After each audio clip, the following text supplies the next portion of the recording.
ॐ नमो सिद्धाणम्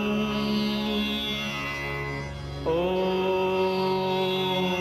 नमो आयर्याणम् ॐ नमो वज्रायाणम् नमो सवसाहुणम्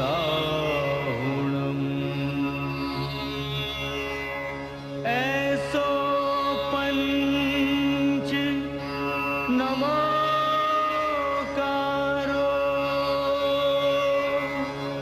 सौपावपणासनो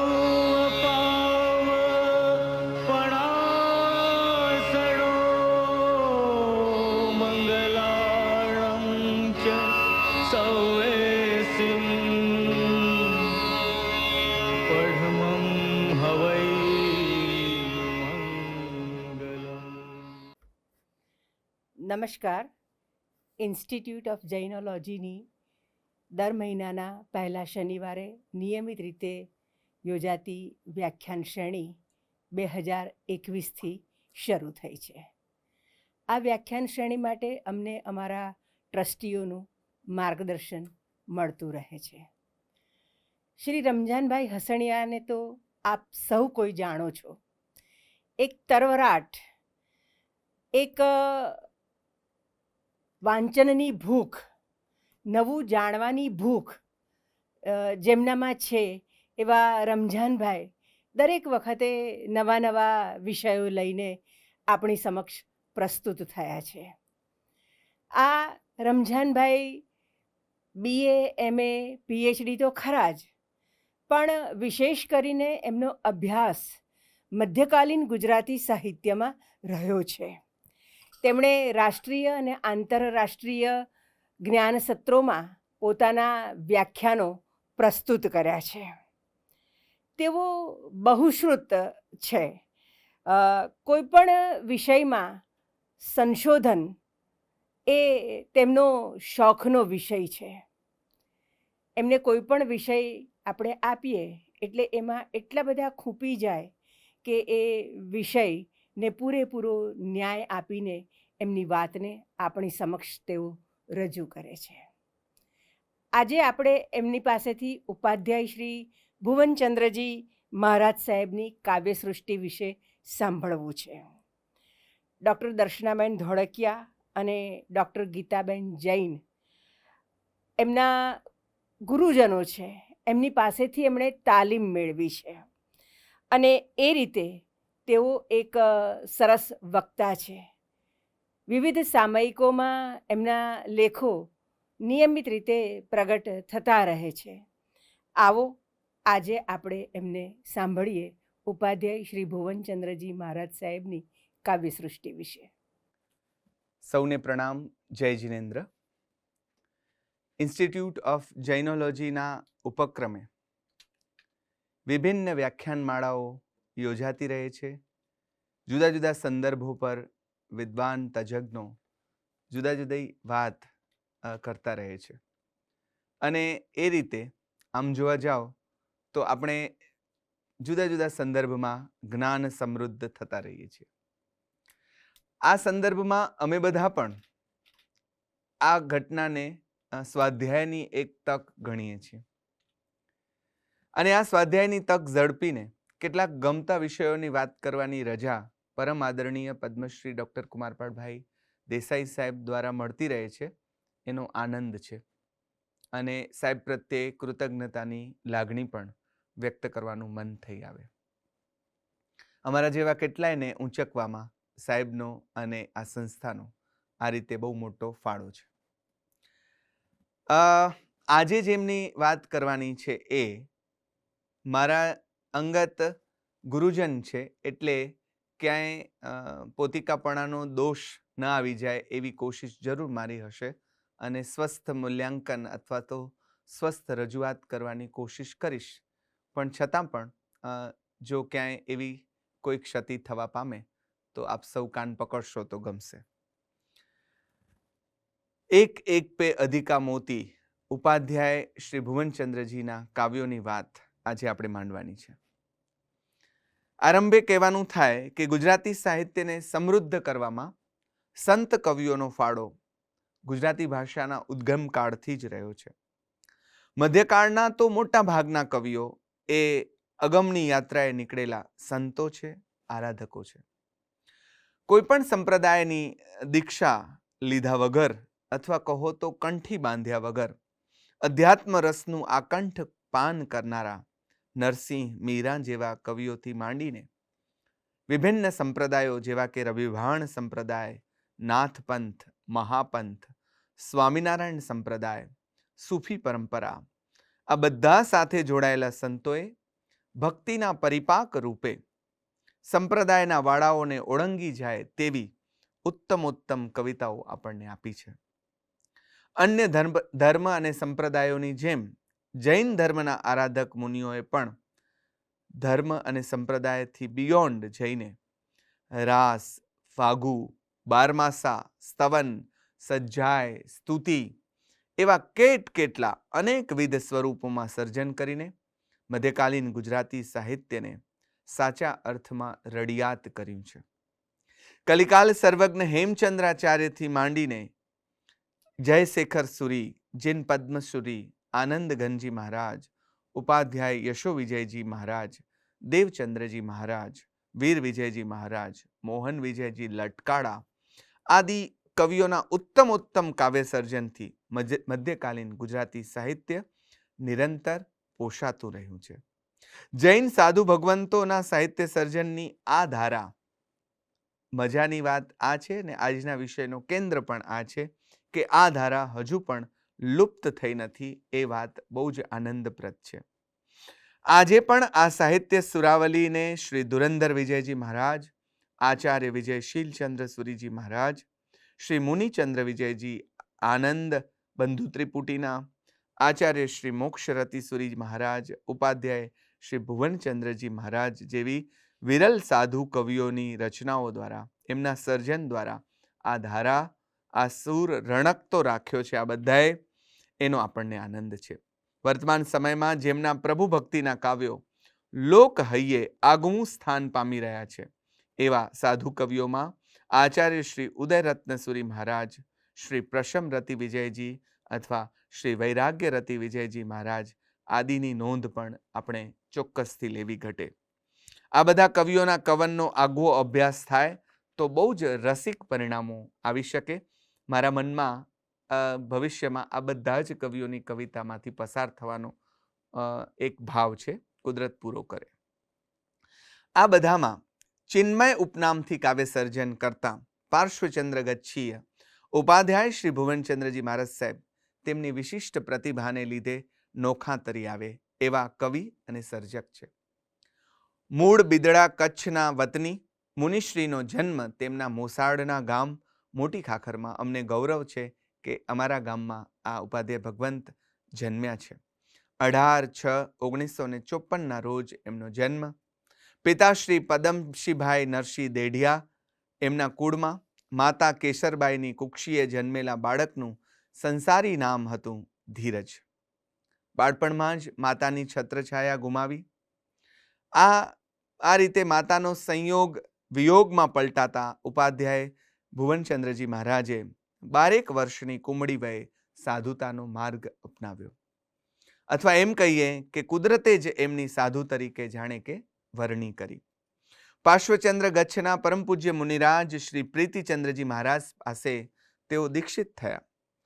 અમદાવાદ ખાતે આગમ પ્રભાકર પરમ પૂજ્ય પુણ્ય વિજયજી મહારાજના હસ્તે એમને રજોહરણ મળ્યું ને સાથે જાણે સાહિત્યના સંશોધન અને સંપાદનની દીક્ષા પણ તેમને પ્રાપ્ત થઈ. 15 જ વર્ષની વયે, જુઓ જીવનમાં કેવા કેવા વળાંકો આવ્યા. 15 જ વર્ષની વયે એમના ગુરુ, એમનો કાળધર્મ થયો અને સ્થિતિ એવી આવી પડી, અખાને જે અપેક્ષિત હતી એવી, ગુરુ થા તારો તું જ. સાહેબજીએ પોતે જ પોતાના ગુરુ થવાનું આવ્યું. વડીલ સાધ્વીજી ભગવંતોની સ્નેહ છાયણીમાં સ્વબળે આ બાળ સાધુ પાંગરતા રહ્યા. યાદ કરીએ એમના મોટા ભાઈને. મોટા ભાઈએ તેમના સંયમ જીવનની સુખાકારી માટે પોતે દીક્ષા લીધી અને નામ પડ્યું મુનિશ્રી મનોજ્ઞચંદ્રજી. મોટા ભાઈ નાના ભાઈના શિષ્ય બન્યા. એમની એ ભાવનાને પણ વંદન કરવાનું મન થાય. અને સ્વર્ગસ્થ નાનાલાલ વોરા જેવા સન્નિષ્ઠ વિદ્યાગુરુ પાસે, જો જૈન શાસને કેવી સરસ ભણવાની વ્યવસ્થા ગોઠવી, તો સંસ્કૃત વ્યાકરણ, છંદ આદિનું એક કક્ષાનું જ્ઞાન મેળવ્યું કે છંદબદ્ધ કવિતા રચી શકે. ગુરુજન નાનાલાલ વોરાના દેહાવસાન વખતે સાવ નાની વયે તેમણે સંસ્કૃત છંદબદ્ધ કવિતા રચીને એમને અંજલિ આપી હતી. શાળાના પગથિયા પણ જેમણે જોયા નથી એવા ઉપાધ્યાય ભગવંત હાલ સંસ્કૃત, પ્રાકૃત, અપભ્રંશ, મારું ગુર્જર, જૂની ગુજરાતી, હિન્દી, મરાઠી, બંગાળી, કચ્છી, અંગ્રેજી આદિ 13 જેટલી ભાષાઓમાં સર્જન કરી શકવાની કક્ષાએ આ ભાષાઓનું જ્ઞાન જાણે છે, આ ભાષાઓનું જ્ઞાન ધરાવે છે.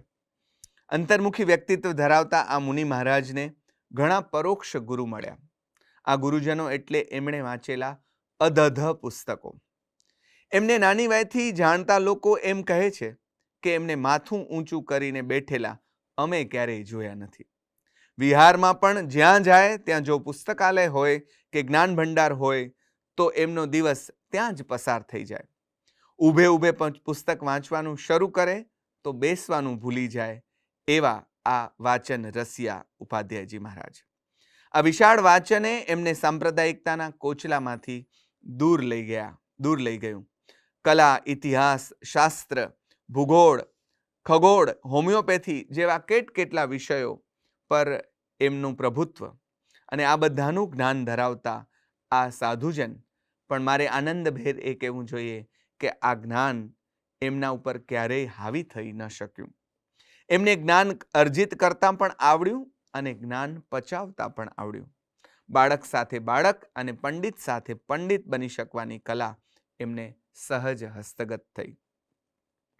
આ અરસામાં એમની આત્મજ્ઞાન માટેની અભિપ્સા વધતી ચાલી. આ તરસ छिपाई પરમ પૂજ્ય મુનિ શ્રી અમરેન્દ્ર વિજયજી મહારાજના મિલન થકે. ધ્યાન સાધનાના પંથે ખૂબ આગળ વધેલા પરમ પૂજ્ય મુનિ શ્રી અમરેન્દ્ર વિજયજી પાસે તેમને અપેક્ષિત સમાધાન સાંપડ્યું ને પ્રાપ્ત થયો ધ્યાન સાધનાનો માર્ગ.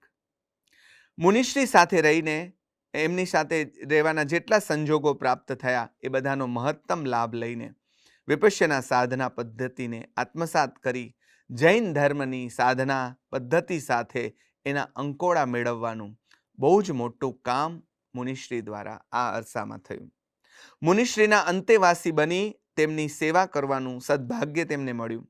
એમની પાસેથી પ્રાપ્ત સાધના માર્ગ પર આગળ વધતા 11મી દિશા એટલે કે ભીતરની પગદંડી પર ચાલવાની ફાવટ એમને આવી ગઈ. બલકે બીજા કેટલાયને એમણે એ માર્ગ પર ચાલવાની પ્રેરણા અને માર્ગદર્શન પૂરા પાડ્યા.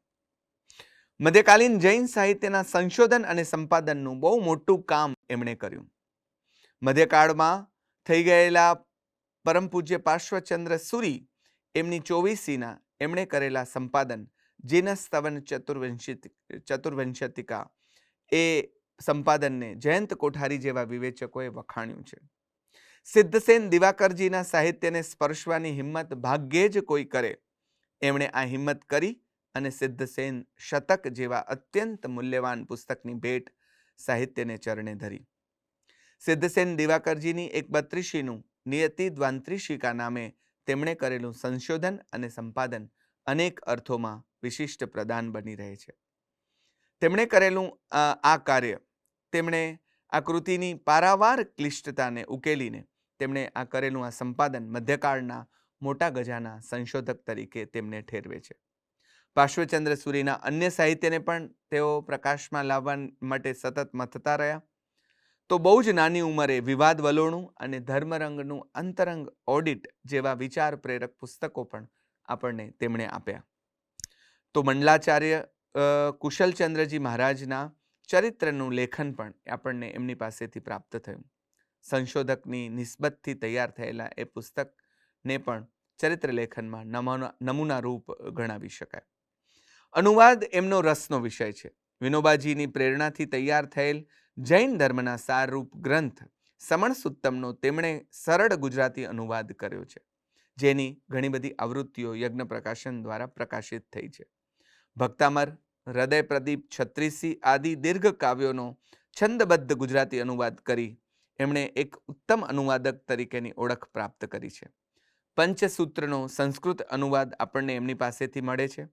તો કચ્છના કબીર કહી શકાય એવા એમના પ્રિય કવિ તેજની કવિતાઓના સૌપ્રથમ વખત અંગ્રેજી ભાષામાં કાવ્યાનુવાદ કરવાનો શ્રેય પણ એમને ફાળે જાય છે.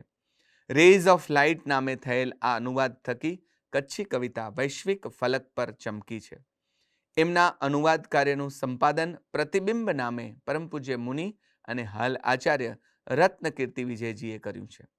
તાજેતરમાં જ થોડા સમય પહેલા અમરેન્દ્ર વિજયજી મહારાજ સાહેબના પુસ્તક આત્મજ્ઞાન અને સાધના પથનો અંગ્રેજી અનુવાદ the experience and the path નામે તેમણે કર્યો છે.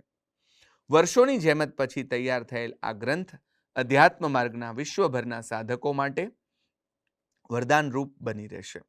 અનુવાદના આ પુસ્તકની પ્રથમ આવૃત્તિ પ્રથમ 4 મહિનામાં જ સમાપ્ત થઈ ગઈ એ બાબત મૂળ પુસ્તકની સાથોસાથ અનુવાદની મહત્તા પણ દર્શાવે છે.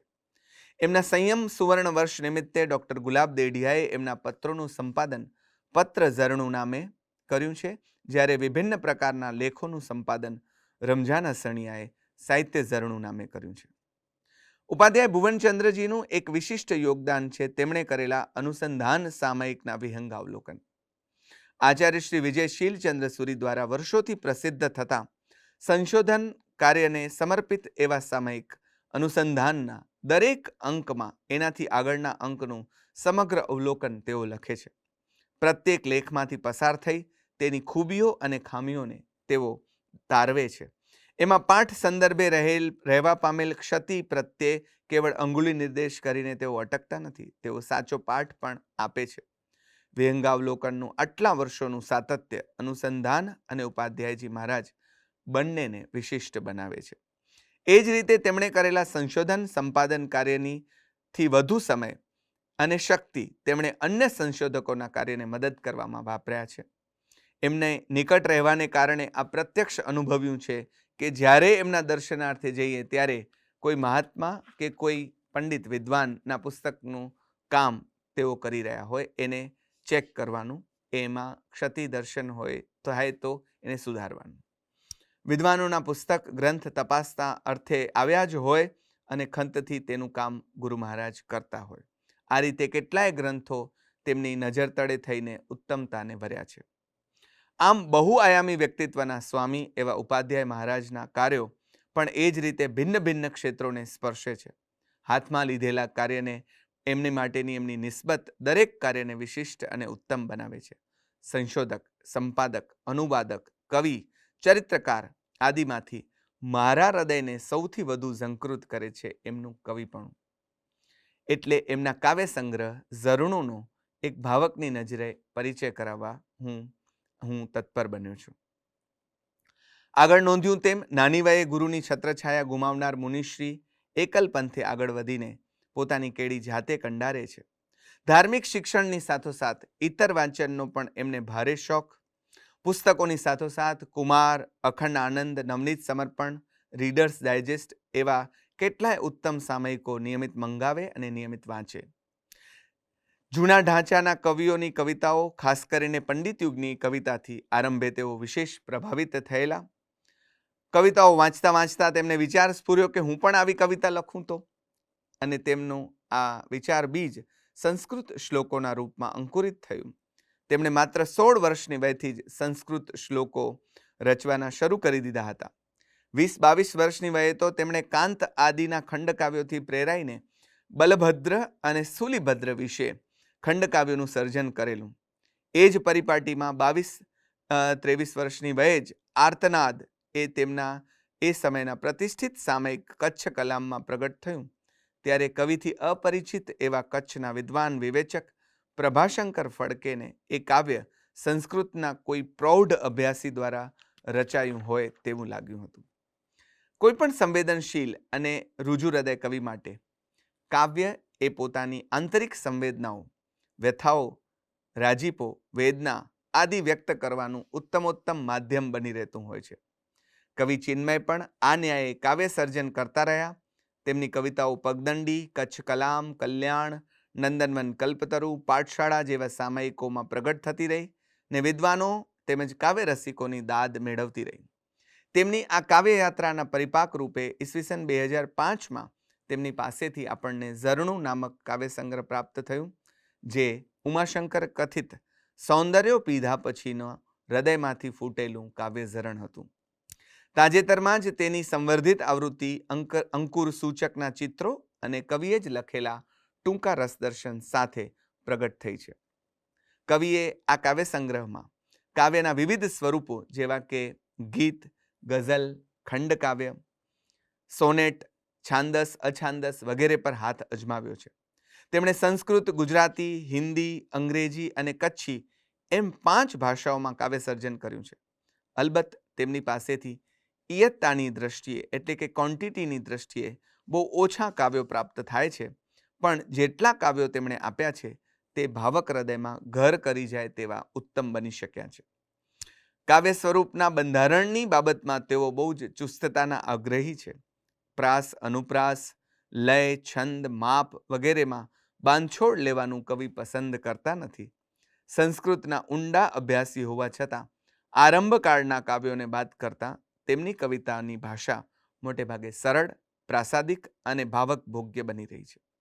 ઝરણું સંગ્રહને હાથમાં લેતા વેંત આરંભે જ મુકાયેલા ભગવાન મહાવીર સ્વામીના 5 કલ્યાણકના ગીતો, પંચકલ્યાણક ગીતો ભાવક હૃદય પર કોમળ કબજો જમાવી લે છે. ભગવાન મહાવીર સ્વામીના જીવનની 5 મહત્વપૂર્ણ ઘટનાઓને ગીતના સ્વરૂપમાં શબ્દબદ્ધ કરીને કવિ ભાવકનું ભગવાન સામે જાણે શબ્દાનુસંધાન સાધી આપે છે. 54 કલ્યાણકના ગીતના રૂપે કવિ લઈને આવ્યા છે રાણી ત્રિશલા અને એમની સખી સાથે થયેલા કાલ્પનિક સંવાદનું કાવ્ય. આ કવિતાનું લય માધુર્ય અને ભાવ માધુર્ય બંને આસ્વાદ્ય બન્યા છે. રાતે જોયેલા સપના, મંગળ સ્વપ્નોનો આનંદ ત્રિશલા રાણીના ચહેરા ઉપર છલકાતો અનુભવતી ને આ મધુર એંધાણીને કડી ન શકતી એમની સખીના પ્રશ્નથી કવિતાનો આરંભ થાય છે. મજા એ છે કે એક પુરુષ કવિ 2 સ્ત્રીઓ વચ્ચેના આ મધુર સંવાદને કેવી રીતે આલેખે છે તે જુઓ. મેં કહ્યું તેમ એનું લય માધુર્ય અને ભાવ માધુર્ય એ કવિતામાં આપ અનુભવી શકશો. સખી પૂછે છે, મારા રાણીજી મુખડું તમારું ચમકે આજે કેવી વાતનું, જાણે ઉગ્યો રે નભમાં ચાંદલિયો રૂડો પૂનમ રાતનો. મારા રાણીજી નૈણા તમારા ખીલ્યા જાણે સરવર પોયણા. કેવી સરસ કલ્પના અને ઉત્પ્રેક્ષા પણ કેવી સરસ. મારા રાણીજી નૈણા તમારા ખીલ્યા જાણે સરવર પોયણા. કાંઈ ઝડકે રે ગગને રે તારલિયો જાણે પાછલી રાતનો. પાછલી રાતનો ચાંદલિયો ચમકતો હોય. તમે જુઓ કેવી કેવી ઉપમાઓ અને કેવી કેવી ઉત્પ્રેક્ષા વાપરી છે. એક એકથી સુંદર અને ચડી જાય એવી ઉત્પ્રેક્ષા અલંકારના પ્રયોગોએ કવિતાનું આગવું સૌંદર્ય તો બન્યું જ છે, પણ એક સ્ત્રીના મનોજગતનો તાગ મેળવીને એક પુરુષ સાધુ કવિ આ રીતે આલેખન કરે છે. એ ઘટના પણ આપણા માટે બહુ જ રોમાંચક બની રહે છે. એવી જ કોઈ ભગવાનના બાળ સ્વરૂપની દર્શનાભિલાષી સ્ત્રી એના મનોભાવોને વ્યક્ત કરતા જન્મ કલ્યાણકના ગીતમાં કવિ ગાય છે, જન્મ્યો રે આજ સખી ત્રિશલાનો લાલ, મુખડું જોવાને સખી હાલ હાલ હાલ. આ હાલ હાલનું આવર્તન, એનો ઉત્સાહ જે છલકાય છે તેનો આપણને અનુભવ કરાવે છે. વનવગડાની વાટે અણદીઠા કો ઘાટે આ ચાલ્યો રાજકુમાર એ વર્ધમાનના દીક્ષા કલ્યાણકનું ગીત પણ એટલું જ ભાવસભર છે. તો રુજુ વાલુકા સરિતાને તીર બેઠા તરુવરની છાંય મહાવીર કેવળ જ્ઞાનનું ગીત પણ એટલું જ મજાનું છે. એ ગીતની આગળની પંક્તિઓ બહુ જ સરસ છે. અધબીડી આંખોની પાપણની પાળમાં બીડાયા ઊંડા કઈ વ્યો, બીડાયા ઊંડા કઈ વ્યોમ. કાયા અડોલ રહી આતમ તો સંચર્યો, જોવાને ભીતરની ભૂમ, જોવાને ભીતરની ભૂમ. રોમ રોમ રણકે છે અનહદનો નાદ કો, ઓઢ્યા છે રુજતાના ચીર, બેઠા તરુવરની છાંય મહાવીર, હો બેઠા તરુવરની છાંય મહાવીર. બીજા ઘણા કવિઓએ ભગવાનના 5 કલ્યાણકના ગીતો આપ્યા છે, પણ આ કવિની વિશેષતા એ છે એ એમની દ્રશ્ય સર્જન કરવાની કળા. પ્રેમાનંદ જેમ એની દ્રશ્ય કલા માટે બહુ જ પ્રસિદ્ધ છે, આ 5 કાવ્યો આપણને એક જુદા જુદા દ્રશ્યો સર્જી આપે છે અને આપણી આંખ સામે જાણે તાદૃશ ચિત્ર ખડું થાય છે. આ રીતે ક્રમશઃ વિકસતા રહીને પોતાના વર્ધમાન નામને સાર્થક કરનાર ભગવાન મહાવીરના નિર્વાણની નાજુક ક્ષણોને પણ કવિ બહુ ઓછા અને સરળ શબ્દોમાં વર્ણવી શક્યા છે. હતો ચિરંતન કાળ પ્રવાસી, આજ સનાતન ધામ નિવાસી, યાત્રા થઈ નિશેષ, પહોંચ્યો પથિક સ્વદેશ. એમ કહીને કવિ જાણે ભાવકને પણ સ્વદેશ ભણી ડગલું માંડવા આહ્વાન કરી દે છે. કવિ આસ્વાદ કરાવતા નોંધે છે કે નયસારથી વર્ધમાન અને વર્ધમાનથી વીર ને વીરથી મહાવીર સુધીની યાત્રા અહીં સંપન્ન થઈ છે. આવા વિતરાગનું શરણું માંગી એમની રાહે ચાલી આખરે એમણે જે પ્રાપ્ત કર્યું છે તે કવિને પણ પ્રાપ્ત કરવું છે. એટલે વિતરાગ પ્રભુને ભક્તિની પ્રચલિત ભાષા શૈલીમાં કવિ પુકાર નામના કાવ્યમાં કહે છે, તારા ચરણની શરણ ગ્રહું છું, તારા ચરણની શરણ ગ્રહું છું, એક જ તું આધાર. આપણને યાદ આવે ઉપાધ્યાય યશોવિજયજી મહારાજ અને એમનું જાણીતું સ્તવન, હો જીન તેરે ચરણ કી શરણ ગ્રહું, હો જીન તેરે ચરણ કી શરણ ગ્રહું. જેમ કવિને વિતરાગનું શરણું લઈને ભવપાર ઉતરવું છે, એટલે બીજા એક કાવ્યમાં કવિ એમ કહે છે, પ્રભુજીને આજીજી કરતા શું કહે છે જો, વિજેતા તમે છો, વિજેતા બનાવો, વિજેતા તમે છો, વિજેતા બનાવો, હવે તો બચાવો મુજને, હવે તો બચાવો. આનંદગંજી મહારાજ એમનું અજીતનાથ ભગવાનનું સ્તવન, એની એક પંક્તિ યાદ આવે, જે તે જીત્યા રે તેણે હું જીત્યો રે, પુરુષ કિસ્યું મુજ નામ. એટલે કે જેને તે જીતી લીધા છે એણે મને જીતી લીધા છે. એવા રાગ, દ્વેષ, કામ, ક્રોધ એના દ્વારા હું જીતાયો છું, એટલે એમની સામે હું હારી ગયો છું. આ જ ભાવ તમે જુઓ, એ જ ભાવને ભગવાને જે જીત્યા છે એની વાત આનંદગંજી મહારાજે કરી, અને એ જ વાતને ઉપાધ્યાય યશોવિજયજી કરે, પછી ભુવનચંદ્રજી કરે તો કેવી રીતે કરે? ભુવનચંદ્રજી કરે છે, કહે છે, તમે જેને જીતી લીધા મને એ હરાવે, મારા કરેલા કર્મો મુજને ડરાવે, ભવભવના ફેરા મારા હવે તો મિટાવો, હવે તો બચાવો મુજને, હવે તો બચાવો. આ જે હવે તો છે એમાં જાણે કવિ સાધક ગળા સુધી આવી ગયો છે કે બસ પ્રભુ હવે તો મને આમાંથી મુક્ત કર. આ શબ્દો ભલે કવિના હોય પણ ભાવ જાણે આપણા સૌનો હોય એવું આપણને લાગે છે. આજ તો મજા છે ઉત્તમ કવિતાની કે કવિતા પ્રથમ નજરે પર્સનલ લાગે છે, પણ આપોઆપ એ પર્સનલમાંથી જનરલ બનતી જાય છે અને એટલે જ એ સૌને સ્પર્શે છે. આગળ નોંધ્યું તેમ કવિતાના ઘણા સ્વરૂપોમાં સર્જન કરનાર કવિને સૌથી વધારે જે સ્વરૂપ ગમ્યું છે તે ગીતનું છે. ગીતના સ્વરૂપ પ્રત્યે એમને વિશેષ અભિરુચિ છે. તેથી કવિ પાસેથી આપણને ઘણા ઉત્તમોત્તમ ગીતો પ્રાપ્ત થાય છે. તેમના કેટલાક ગીતોનું સ્વરાંકન કચ્છી, ગુજરાતી જાણીતા સ્વરકારોએ કર્યું છે અને લોક હૃદય સુધી આ ગીતોને પહોંચાડ્યા છે. એક બહુ જ સરસ ગીત છે, પ્રભુ શું બંધાણી મારે એવી હો પ્રીત.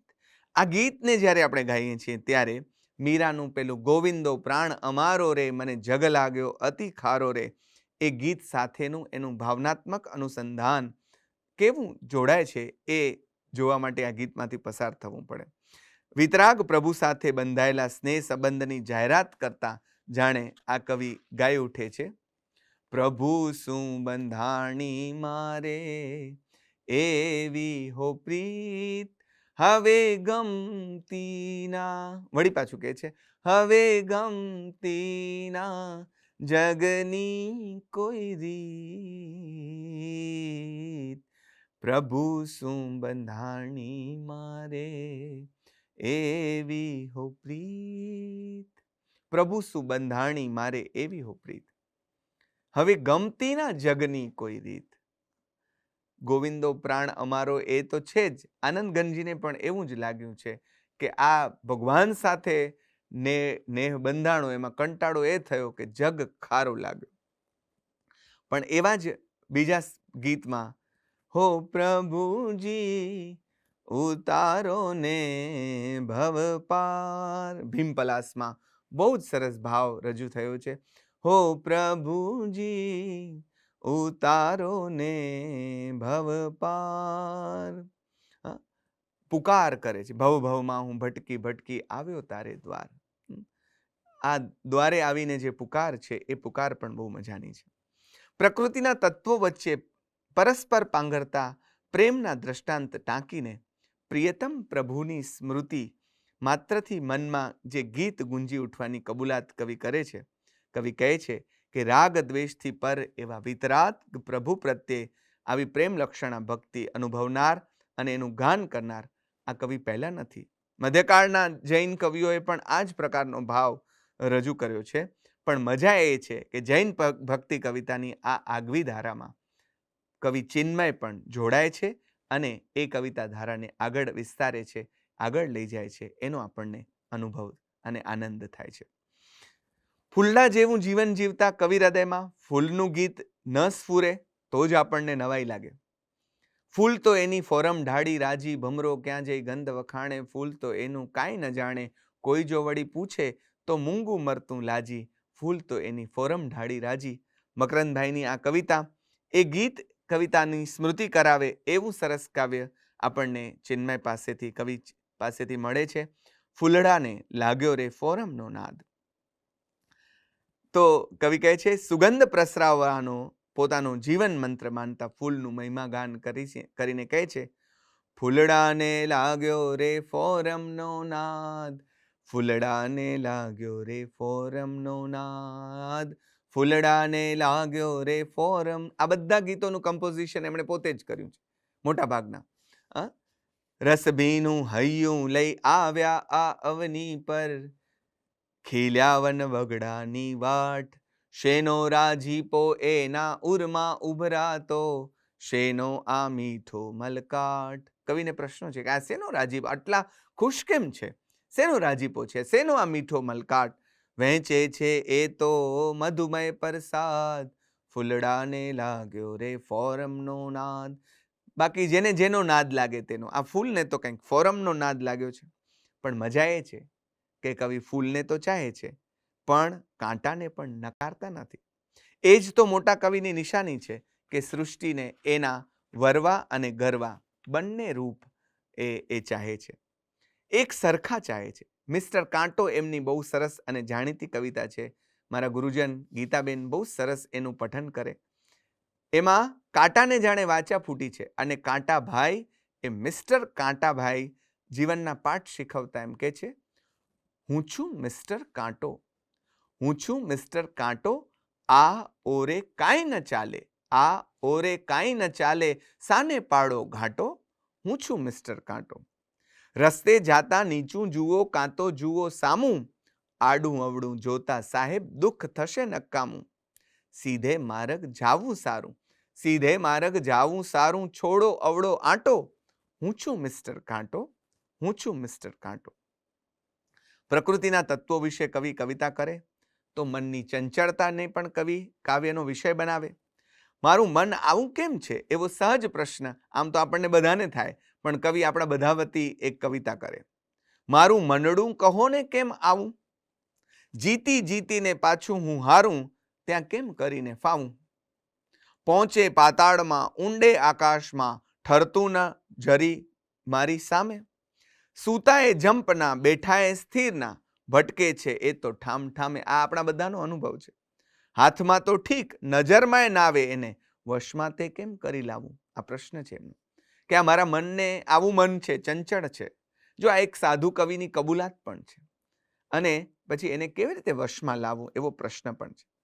મધ્યકાળના અંતિમ કવિ દયારામની જાણીતી પંક્તિ છે મનના સંદર્ભમાં, કે ઢણકતું ઢોર ઢણકે છે સૌ નગરમાં, સીમ ખેતર ખોડું કાંઈ ન મૂકે. આ કશું મૂકે નહીં એવો આ ઢણકતું ઢોર છે. પણ આ મનની ચંચળતા સાધક કવિને ખટકે છે. એની નિખાલસ કબૂલાત પણ અહીંયા છે. અને કવિ આ ગીતના માધ્યમથી એ કબૂલાત કરે છે. પણ આગળ નોંધ્યું તેમ મુનિશ્રી અમરેન્દ્ર વિજયજી જેવા ગુરુના સંગના પ્રતાપે વિપશ્યના સાધનાનો માર્ગ મળતા આ મનને હવે દોરડે બાંધી શકાશે એવો વિશ્વાસ પણ કાવ્યાંતે કવિ પ્રગટ કરે છે. મનના પ્રદેશને ઓળંગી જઈને કવિને પેલે પાર જવું છે. એટલે કહે છે, મનની મોકાણ હવે મેલી દઈને પેલે તે પાર મારે જાવું. પ્રવાસીને એમનું બહુ જાણીતું કાવ્ય. એ કાવ્યમાં અનંતની યાત્રાએ નીકળેલા પ્રવાસીને પ્રવાસમાં જે કંઈ પરિસ્થિતિ આવે તેનો સહજ સ્વીકાર કરવાની શીખ કવિની અંદર રહેલું સાધુત્વ આપે છે. ક્યારેક અનુકૂળ તો ક્યારેક પ્રતિકૂળ સંજોગો આવશે, પણ અગમ અગોચર દેશમાં જવા ઈચ્છતા પ્રવાસીએ આ બધી પરિસ્થિતિઓમાં અટક્યા વગર આગળ વધવાનું છે એવું સમજાવતા કવિ કહે છે, અથડાવું કદી વેરાન રણે, કદી હરિયાળી લહેરાતી, વિશ્રામ કદી રમણીય ગૃહે, કદી ઝૂંપડી એ ના મળતી, કદી મંદ સમીર સુહાય, કદી ઝંઝાવાત જ વાય, સ્નેહે સ્વાગત પાય, કદી રહે ઉપવાસી, રે આગળ ચાલ પ્રવાસી. આ બધા તો પડાવો છે. કોઈ સુખદ હશે, કોઈ દુઃખદ હશે, કોઈ આનંદપ્રદ હશે તો કોઈ વિષાદપ્રદ હશે. પણ રામ રાખે તેમ રહીએ ઉદ્ધવજી, રામ રાખે તેમ રહીએ. કોઈ દિન સુવાને ગાદી તકિયા તો કોઈ દિન ભોંય પર સૂઈએ. એમ જેમ મીરા રામ રાખે તેમ રહી, કોઈ પણ સાધક કવિ એમ રામ રાખે તેમ રહેવાની વાત કરે છે. આ કવિ પણ એવા છે જે સંજોગો મળ્યા છે એના સ્વીકારની વાત, સાધના સ્વીકાર શીખવે છે, સમાધાન શીખવે છે. અધ્યાત્મ માર્ગના પગથિયા ચડતા સાધક કવિ પ્રથમ તો જીવન જીવવાની કળા શીખવે છે. કવિ પોતે જીવન રસથી ભર્યા છે. મારે ખાસ કહેવું જોઈએ કે સાધુ વિરક્ત જ હોય, નિરસ જ હોય, શુષ્ક જ હોય એવું નથી. જીવનને તેના બધા રૂપમાં ચાહનાર આ કવિને કશું જ અપ્રિય નથી. તેમણે કડવો લીમડો ગમે છે તો મીઠા આંબા ગમે છે, જમીન સરસી ભોંય રીંગણી ગમે છે તો ઊંચા તાડ ગમે છે, શિખરોની ઊંચાઈ ગમે છે તો ખીણોનું ઊંડાણ ગમે છે, રીમઝીમ વર્ષામાં નાવું અને પરસેવામાં નાવું બંને જેને એક સરખું લાગે છે અને ગમે છે. એટલું જ નહીં પણ આ બધાના ગીત પણ કવિ ગાય છે. અને આ કવિતાનું શીર્ષક પણ છે, ગીત બધાના ગાઉં છું. ગીત બધાના ગાઉં છું, પડે પડે હરખાઉં છું. કોઈ સાધુ કવિ બધાના ગીત ગાય, એ ઘટના, એ કલ્પના જ કેટલી રોમાંચક છે. બધાને ગમતા કરીને બધાને સમાન ભાવે સ્વીકારવાની વાત આ ગીતમાં કવિ રજૂ કરે છે. બીજા કવિઓથી કવિ જુદા કઈ રીતે પડે છે? આ કાવ્યની અંતિમ પંક્તિઓથી જો કવિ કંઠી બાંધાવી લે, આપણે જો એની કંઠી બાંધીએ તો એને ભાગે સંજોગ ભલે ગમે તેવા આવે પણ રાજીપાને જરાય ઊની આંચ ના આવે એવી કંઠી કવિ બંધાવે છે. શું કે છે કવિ? સૂરજને જો ચાહું છું તો તારાનો પણ ચાહું છું. કોકિલ કૂજન મને ગમે છે, નીરવતાનો સાધક છું. કોક મળે તો રાજી રાજી. આ છેલ્લી પંક્તિઓ બહુ જ અદ્ભુત છે. કોક મળે તો રાજી રાજી, એકાંતે મલકાવું છું, ગીત બધાના ગાઉં છું. કોઈ મળ્યું તો પણ રાજી, એકાંત છે તો પણ રાજીપો અને મલકાટ, બધાના ગીત ગાય એવો આપણો આ કવિ છે. કોઈ પણ સ્થિતિમાં રાજી રહેવાની રમત કવિએ પોતે તો હસ્તગત કરી જ છે, પણ કાવ્ય રૂપે પીરસીને ભાવકને પણ એ રમતના દાવ શીખવી દીધા છે. સામાન્ય જનને જીવનનો બોધ મીઠા રસની પેઠે પાનાર આ કવિ સાધના માર્ગના પગથિયા ચડતા સાધકને પણ કાવ્યરૂપી હાથ લંબાવીને ટેકો કરે છે. અનંતની યાત્રાએ નીકળેલા કવિએ રચેલું કાવ્ય પામી લે નિજ ધામ આ માર્ગના પ્રત્યેક પથિક માર્ગદર્શકને માટે માર્ગદર્શક નીવડે તેવું છે. કવિ આરંભે કહે છે, અનંતના ઓ યાત્રી તારી યાત્રાનો નહીં અંત. પડપડના ઝબકારે પ્રોવી મોતન માળ અનંત. ગંગા સતીનું જાણીતું ભજન છે, વીજળીના ચમકારે મોતીડા પરોવો. પાનભાઈ, અચાનક અંધારા આવશે. આ અચાનક જે અંધારા આવે છે એમાં મળતો આવતો કવિતાનો આ સૂર આપણને ખ્યાલ આવ્યા વિના ન રહે કે એક જ માર્ગના પથિકો એક રીતે જ વિચારે અને ક્યારેક ક્યારેક તો અભિવ્યક્તિ પણ કેવી એક સરખી હોય. સ્વધામે પહોંચવાની યાત્રામાં આવતી અડચણોને ઓળંગી જવાની વાત અને એમાં હમ ને તાકાત ભરીને ભીતરથી જંપ લગાડવાની વાત, એની હિંમત આપવાનું, એને જગાડવાનું કામ સુગ્રીવ કૃત્ય પણ કવિ અંતે કરે છે. અણદીઠો છે માર્ગ તારો, અખૂટ છે તુજ હામ. તું કાંઈ સામાન્ય નથી, તારો માર્ગ ભલે અણદીઠો છે પણ અખૂટ છે તુજ હામ. પડપડ પગ પગ પથ સંચરતા પામી લે નિજ ધામ. પડપડ છે અહીંયા અગત્યના, દરેક શબ્દ અગત્યનો છે. પડપડ, પ્રતિ ક્ષણ તારી યાત્રા ચાલવી જોઈએ, પગ પગ ચાલવી જોઈએ અને તું પથ સંચરતો જા, આગળ વધતો જા અને તારું ધામ પામી લે. અધ્યાત્મના માર્ગને એકલની પગદંડી તરીકે કવિએ ઓળખાવી છે. એમની બહુ જાણીતી કવિતા છે, એકલની પગદંડી આ તો એકલની પગદંડી, પુલ નથી અહીં નથી પાટિયું, ના લાલ કે લીલી ઝંડી. અહીંયા ના લાલ કે લીલી ઝંડી કાંઈ નથી. હવે કવિની મજા છે કે આપણને આરંભે કવિ જરા મૂંઝવે કે ઓ ભાઈ, આ અધ્યાત્મના માર્ગે એકલા જવાનું એ તો બરાબર, પણ લાલ લીલી ઝંડી સંકેત કાંઈ નહીં. ત્યારે કવિ આગળમાં કેવું સરસ દિશા સૂચન આપે છે, જુઓ, ગભરાશો નહીં. પગલા દૂડમાં પૂર્વ પથિકના, શોધી શોધી જાઉં, શોધી શોધી જાઉં. પગલે પગલે પંથ ખુલે છે, નહીં અધીરા થાવું. રેત વંટોળે ક્યાંક ઘેરાવું, ક્યાંક લહેરખી ઠંડી. એકલની પગદંડી આ તો એકલની પગદંડી. પૂર્વ સૂર્યોના પગલે ચાલતા ચાલતા આગળનો રસ્તો આપોઆપ ખુલતો જશે, અરે ઉઘડતો જશે. એમાં અધીરાઈ નહીં પરવડે. આ યાત્રામાં આવતી ગમતી અને અણગમતી બંને ક્ષણોમાં અટકવાનું નહીં થાય. કેવળ સાક્ષી ભાવે આગળ વધવાનું છે. કર્મબંધનની પરંપરા તૂટશે અને ક્રમશઃ મુક્ત થવાશે. પણ આ યાત્રા માટે દંડ ધૈર્યનો હાથે ધરજો, શ્રદ્ધા બાથું લેજો, સત્ય પથારી શીલ ઓશીકું, જ્ઞાનના પાણી પીજો. અને એમ કરતાં કરતાં દિશા 11મી જ્યાંથી ઉઘડે એવી ભીતરની પગદંડી આ તો એકલની પગદંડી. આ 11મી દિશા તરફ લઈ જતી પગદંડીની વાત કવિ કરે. અધ્યાત્મના આ એવા સાધુ કવિ, તો અધ્યાત્મ તો એમનો પ્રાણ વિષય હોય જ. પૂર્ણતાને પામવા શૂન્યના સહારે આગળ વધવાની વાત કવિ કરે છે. મારું બહુ જ પ્રિય પદ છે ધમ્મ સિંધુને આરે. બહુ જ મીઠા ઢાળમાં એ ગવાય.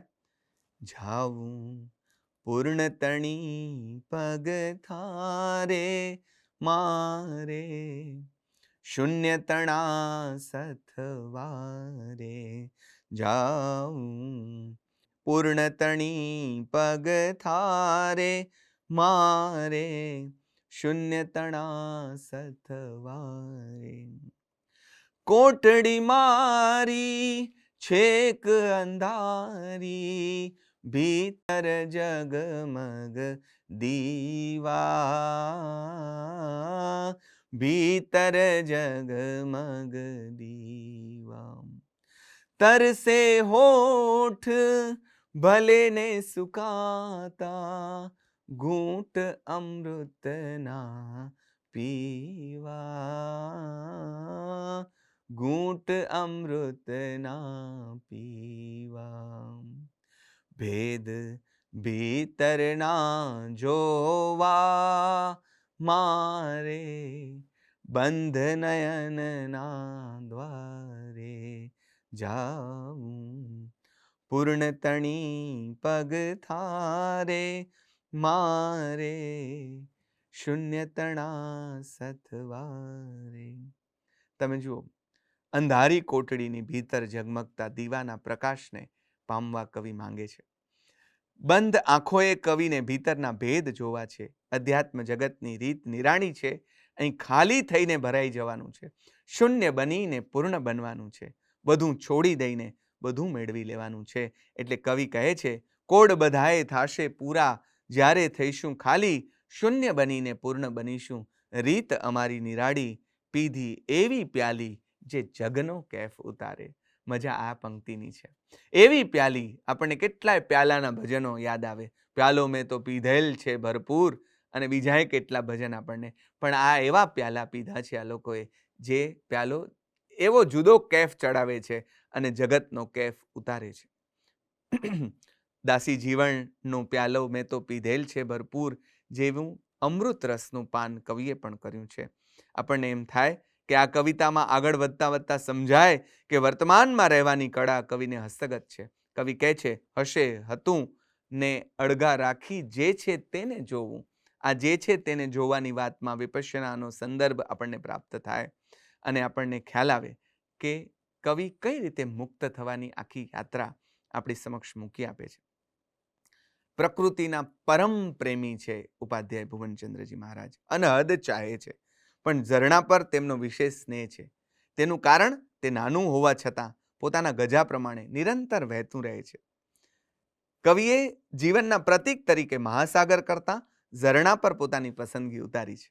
તેમાં કવિની સૌંદર્ય દ્રષ્ટિના પણ દર્શન થાય છે. પ્રસ્તુત સંગ્રહનું શીર્ષક પણ ઝરણું છે. જે કાવ્ય અહીં લેવાયું છે એ કાવ્ય છે ઝરણું. ગુજરાતી, સંસ્કૃત, અંગ્રેજી આ ત્રણેય ભાષાઓમાં આપણને આ કાવ્ય અહીંયા સાંપડે છે. ઝરણું ગિરિશિખરોની માયા છોડી દે છે. ગિરિશિખરોની માયા છોડી ખીણ મહીના અટક્યું, વન ઉપવનમાં થઈને ચાલ્યું, ઉજ્જડ વગડે ભટક્યું.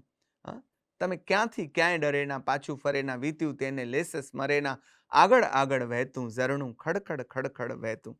શત શત ધારે ઉછળે છે. તમે જુઓ, જ્યાં પછડાટ મળે, ઝરણાની આ વિશેષતા છે. ઉછળે શત શત ધારે મોજે, જ્યાં જ્યાં એ પછડાતું. એવું ઝરણું કવિને બહુ જ પસંદ છે અને હસતું રમતું કુદરત ખોડે કલકલ ગીતો ગાતું. આ આગળ આગળ વહેતા ઝરણાની વાત કવિ કરે છે. કુદરતના એક એક તત્વ પાસેથી જીવનનું તત્વજ્ઞાન શોધી લેવાની કવિની આવડત ભાવકને પણ ન્યાલ કરી દેવી છે. એ પછી ઝરણું હોય, ફૂલડા હોય, કાંટા હોય, રણ હોય, પહાડ હોય, આભ હોય કે તરણું હોય, કેટલા તત્વો વિશે કવિએ કવિતાઓ કરી છે. આ તત્વોના સૌંદર્યનું આલેખન તો કવિએ કર્યું જ છે, પણ કેવળ તેમના સૌંદર્ય લોકમાં તેઓ બંધાઈ રહેતા નથી. નિરંતર શીખવાની વૃત્તિ ધરાવતા કવિ પ્રકૃતિના તત્વો પાસેથી પ્રેરણા લઈને પોતાની જાત ભણીની જાત્રાને વધુને વધુ ગતિવંત બનાવે છે. આ વાત તેમને અન્ય પ્રકૃતિ પ્રેમી કવિઓ કરતાં જુદા પાડે છે. એકાદ ઉદાહરણ જ આપું. તરણું કાવ્યમાં ઘાસના સૌંદર્યને આલેખનાર કવિ એના પ્રત્યેના વિશેષ ઝુકાવનું કારણ બતાવે છે. એ છે કે એનામાં રગદોડાઈને પણ ફરી ઊભા થવાની વૃત્તિ છે, શક્તિ છે. જીવનમાં રગદોડી દેનારા અનુભવોમાંથી દરેક સાધકે પસાર થવાનું આવે છે, પણ જે ઊભા થઈને કોડી ઉઠવાનું કવિ કહે છે તે વાત મોટી છે.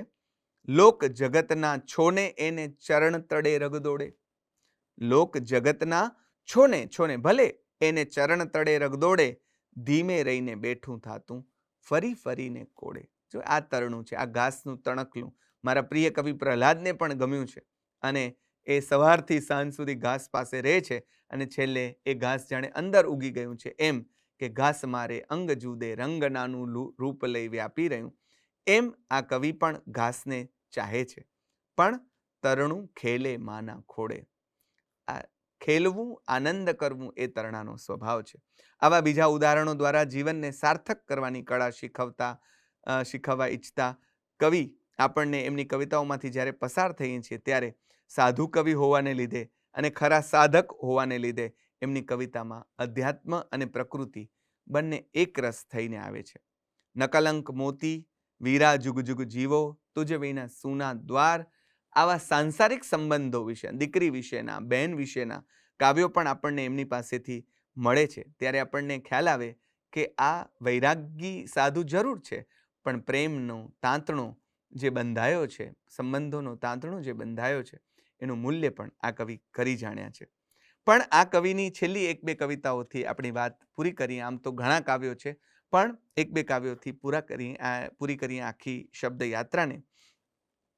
કે ખૂબ ભણ્યા છીએ, જીવનને આરપાર જોઈ શકતા અને પ્રમાણી શકતા કવિ છેલ્લે બરાબર રીતે એને મૂલવતા એક કવિતામાં કહે છે, જીવન પોથી નામની કવિતા બહુ જ મજાની છે. જોનીભાઈ બહુ સરસ ગાય આ કવિતાને. તો નાનકડી અને માર્મિક રચના, પણ સૌને જાત વિશે વિચારતા કરી મૂકે એવી આ રચના. નિરર્થક રીતે જીવન જીવે જનારા બહુ જ એને સ્પષ્ટ શબ્દોમાં કવિની આ ટકોર છે. જીવન થોથી જીવન પોથી એના ભરચક ભર્યા પાના, થોથી જીવન પોથી એના ભરચક ભર્યા પાના, પાને પાને લીટા દોર્યા મીંડા માતર કાના, પાને પાને લીટા દોર્યા મીંડા માતર કાના. જો કવિ શું કહે છે? કવિ કહે છે તેમ જીવન પોથી થોથી એટલી બધી એટલે ખાલી છે, પાના તો ભરચક ભર્યા છે, એમ સાવ ખાલી એ રીતે નથી, પણ કેવળ મીંડા માતર અને કાનાથી ભરી છે. હવે મૂળાક્ષર વગરના મીંડા માતર કાના શા કામના? જીવનની રમત પૂરી થાય એ પહેલા એને જીતી લેવાની કળા શીખવી લેવાની આ કવિની રીત છે. આ સંગ્રહમાંથી પસાર થનાર ભાવકને એ માટેની ઘણી ગુરુ ચાવીઓ મળી રહેશે. વર્ષ 2001માં કચ્છમાં આવેલા ભૂકંપમાં કવિ હૃદય હચમચી ગયેલું, પણ એ સમયે દુઃખના રોદણા રોવે તો આ અધ્યાત્મ કવિ કેવો હોય? એટલે દુઃખના રોદણા રોવાને બદલે કવિ કાવ્ય રૂપે આશ્વાસન આપવાનું પસંદ કરે છે અને કચ્છીઓને ઊભા કરવાની વાત એ કરે છે. વિપરીત સંજોગોમાં હારી જવાને બદલે પરિસ્થિતિ સામે ઝઝૂમવાનું શીખવતા કવિ કહે છે, ધ્રુજ્યું ગગન અને ડોલ્યા ડુંગર, ત્યારે મોલાતું થઈ ગઈ રે ધૂળ, અડબડિયું ખાઈને ભોંય પટકાય, તું તોય તારા ઉખડેના મૂળ, એવી તારી જાતું ઝટ ઊભો થાતું. આવી તારી જાત છે હે મારા ભાઈ, એવી તારી જાતું ઝટ ઊભો થાતું, હે તારી હસ્તીના ગીતો ગાતું, ગીતો ગાતું. અલ્યા ભાઈ, ઊભો થાતું, ઊભો થાતું. માણસને ઊભો કરવાની અને આ કરાવવાની તાકાત આ કવિમાં અને એમની કવિતામાં છે. આ સાધુ કવિના કવનમાં આ તાકાત છે. હજુ તો અહીં કેવળ એમની ગુજરાતી કવિતાઓની જ મેં થોડી વાત કરી છે. તેમના કચ્છી કાવ્યો એ કચ્છી સાહિત્યના અભ્યાસુઓને ધ્યાનમાં લેવા પડે તેવા છે. બહુ જ ઉત્તમ કાવ્યો છે. આ કાવ્ય સંગ્રહમાંની સંસ્કૃત, હિન્દી અને અંગ્રેજી કવિતાઓને પણ આપણે અહીંયા નથી લીધી. એકાદ કવિતા હું છેલ્લે અંગ્રેજી એના ગાનથી મારી વાત પૂરી કરીશ, પણ એનો આસ્વાદ માણવાની પણ એટલી જ મજા પડે. અલબત્ત આપણે એ નોંધવું જોઈએ કે 5 ભાષાઓમાં કોઈ એક સંગ્રહમાં કવિતાઓ હોય એવું પણ ભાગ્યે જ બનતું હોય છે. આ રસ ઝરણના નીરનું અહીં કરાવેલ આચમન આપની મૂળ ઝરણા પાસે જવાની તલપ વધારે તો પણ આ આયાસ જે છે એ સાર્થક થયો ગણાશે. ઝરણું કાવ્ય સંગ્રહમાંથી પસાર થતાં પહેલાં મને પ્રેમાનંદમાંથી પસાર થવાનું આવ્યું છે. પ્રેમાનંદ કૃત નળાખ્યાનમાં એક પંક્તિ આવે છે, જ્યારે દમયંતી ઉપર હારચોરીનો આરોપ મુકાય છે અને એ હારચોરીના આરોપથી વ્યગ્ર થયેલી દમયંતી પોતાનું સતીત્વ પોકારે છે. હો હરિ સત્યતાણા સંઘાથી, હરિ હું ક્યાંય નથી સમાતી, એમ કરીને પોતાના હરિનું આહ્વાન કરે છે. અને લેનારું તૂટી પડજો એમ કરીને જ્યારે પોતે કહે છે, ત્યારે તળળ કરતો જે તોડલો છે એ ફાટે છે, ફૂટે છે અને વર્ષો હાર તણો વરસાદ એમ કવિ પંક્તિ મૂકે છે. એક એક પે અધિકા મોતી, રાજમાતા ટગટગ જ્યોતિ. એક એકથી અધિકા મોતીનો વરસાદ પડે છે અને રાજમાતા ટગ ટગ જ્યોતિ રહી જાય છે. આ કવિતાઓમાંથી પસાર થતાં પણ આપણને એવો જ અનુભવ થાય છે. એક એકથી ચડે એવા અધિકા મોતી જેવી કવિતાઓ, એમાંથી પસાર થનાર ભાવક પણ ધન્ય બની જાય છે. અંતે આટલી ઉત્તમ કવિતાઓ આપનાર કવિ અંગ્રેજી કવિતા આપે ત્યારે એક નાનકડા બાળકની જેમ પ્રાર્થના કરે તો કેવી રીતે કરે એનું ગાન કરીને ઉપાધ્યાય ભુવનચંદ્રજી મહારાજ સાહેબના ચરણોમાં અર્પણ કરીએ. એમની જ કવિતા તમારું જ તમને અર્પણ કરીને આ વાત સંકેલીએ. બહુ જ મજાની કવિતા છે, મારી બહુ જ ગમતી કવિતા. અને ભાઈ કુશલ છેડા, કુશલ મંગલ બહુ જ સરસ એને ગાય છે. You are great, I am small, I know nothing, you know all. You are pure, I am pure, pure and sure let me be. Oh my Lord, look at me, oh my lord, look at me, look at me, look at me. આ કવિતાઓનું ગાન સાંભળીને ભગવાન જરાક આપણી તરફ જોઈ ઉઠે તો આપણું આ સગળો ઉપક્રમ સાર્થક થઈ જાય. મારા ગુરુ ભગવંત પ્રત્યેનો મારો કૃતજ્ઞતાનો ભાવ, એમના અનંત ઉપકારો મારી ઉપર છે. એ ઉપકારોને તો કોઈ રીતે વાળી શકું તેમ નથી, પણ એમની કવિતાઓના સંદર્ભમાં આવી વાત કરવાનો અવસર મને જે મળ્યો, એ રીતે મારા ગુરુ પ્રત્યેની મારી કૃતજ્ઞતા વ્યક્ત કરવાની મેં નાનકડી કોશિશ કરી છે. અને આ કોશિશ હું કરી શક્યો કારણ કે પરમ આદરણીય પદ્મશ્રી ડૉક્ટર કુમારપાળભાઈ દેસાઈ સાહેબે મને આ છૂટ આપી મારા ગમતા વિષય પર વાત મૂકવાની. ઇન્સ્ટિટ્યૂટ ઓફ જૈનોલોજીના સર્વ ટ્રસ્ટીઓએ એમાં સંમતિ આપી અને હું મારા ગુરુની કવિતાઓનું ગાન આપ સમક્ષ મૂકી શક્યો. આપ સૌએ એને મને નિરાંતે સાંભળ્યો અને આ કવિતાઓમાંથી પસાર થવાની તક આપણે સૌએ ઝડપી એનો આનંદ અને આભાર વ્યક્ત કરીને આ કાવ્ય ઝરણાની ધારાને અહીં વિરામ આપું છું. આભાર. અસ્તુ. જય જિનેન્દ્ર. ઇન્સ્ટિટ્યૂટ ઓફ જૈનોલોજીની આ વ્યાખ્યાન શ્રેણીમાં આપ સૌ નિયમિત રીતે જોડાવ છો તેનો આનંદ છે. રમઝાનભાઈએ ઉપાધ્યાય શ્રી ભુવનચંદ્રજી મહારાજની કાવ્યસૃષ્ટિ વિશે એમણે એક સરસ વ્યાખ્યાન આપ્યું. સંસ્થા વતી એમનો આભાર માનીએ છીએ.